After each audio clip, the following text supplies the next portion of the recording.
Yo, what is going on, guys? Loco here, and I'm back with a brand new video. Today we're going to be talking about some balance changes brought to Fortnite yesterday and these insane new mythics that have been announced and a bunch of other things, so let's get right into it. Normally I would play background footage of a top pro in a tournament, but I couldn't really get any good chapter 3 videos for you guys, so I decided to use my VOD for my Twitch stream yesterday. We played extremely well in our first stack duo tournament of the year, so I'll keep that in the background while we discuss everything in this video. Alright, so first and foremost, let's talk about the competitive side of things. As most of you guys already know, there's been a pretty big balance change that has drastically changed how the season's being played right now, and let's talk about it. Fortnite Status posted this tweet yesterday, and it said, "We've made adjustments to some of the new items in Chapter 3. Increased the accuracy of the Striker Pump Shotgun, slightly increased the fire rate of the Striker Pump Shotgun, and decreased the amount of time it takes to pull out the Auto Shotgun." I've been grinding Arena a fair amount. I just hit 11k points last night, so I have a lot of time in game after the update, and I can definitely assure you that the shotguns are finally usable. And I'm not saying it's the same as it used to be, but you can still get away with not carrying a shotgun this season if you really didn't want to, but definitely worth checking out. Since the accuracy is now increased and the fire rate, you can definitely hit for bigger damages way more consistently. The auto shotgun was actually usable before the update if you just stood still with your gun out and just kept shooting. The pullout time was insane, so if you wanted to make a quick edit and pump someone, it was virtually impossible. They decreased the amount of time it takes to pull out, and honestly, you whip this gun out now, which makes it extremely viable. Hard to tell which is the better shotgun, so I think we'll all need a little bit more playtime with it to make that decision, but they are definitely both usable now, so that's a great start. Epic also replied to the tweet with this: "Decreased the environmental damage of the MK7 and made it less accurate while hip firing.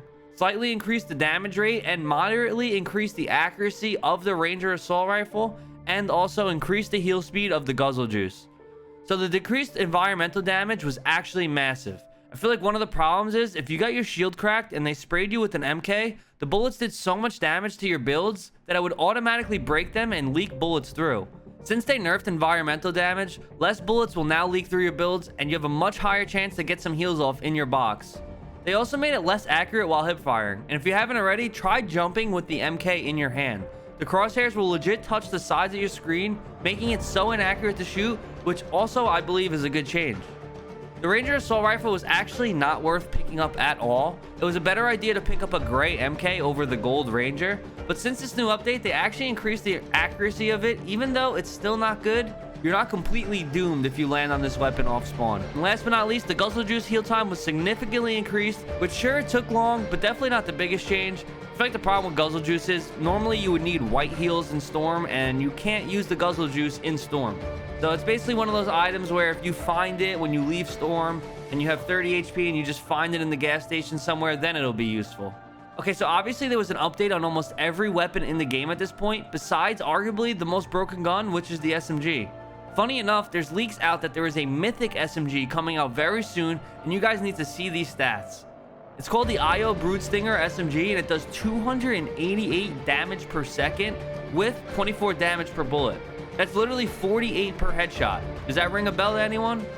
I'll show you guys the Midas drum gun stat lines in case you forgot. The Stinger is literally going to be way better than the mythic drum gun, which is definitely a little concerning, and I'm hoping it never shows up in competitive play, because judging by these numbers here, this will be one of the most busted weapons ever released in Fortnite. The thing is, the gray SMG in-game right now is almost as good as the gold P90 from last season. And it's obviously a problem that most players are complaining about right now, so instead of balancing it with other weapons, they kept it the same, and on top of that, they added a mythic version to it. I'm almost 100% confident that if this weapon makes it to the game the way it is, it will 100% be nerfed, because in my opinion, this is just unfair to any player that does not have one. The other mythic that just dropped this morning was the Spider-Man mythic. I actually set my alarm early to wake up and test it out, but before I even woke up, they were already disabled. Shout out to Fire Monkey for getting this Twitter video though. It looks so fun to use, and I'll show you guys the clip really fast.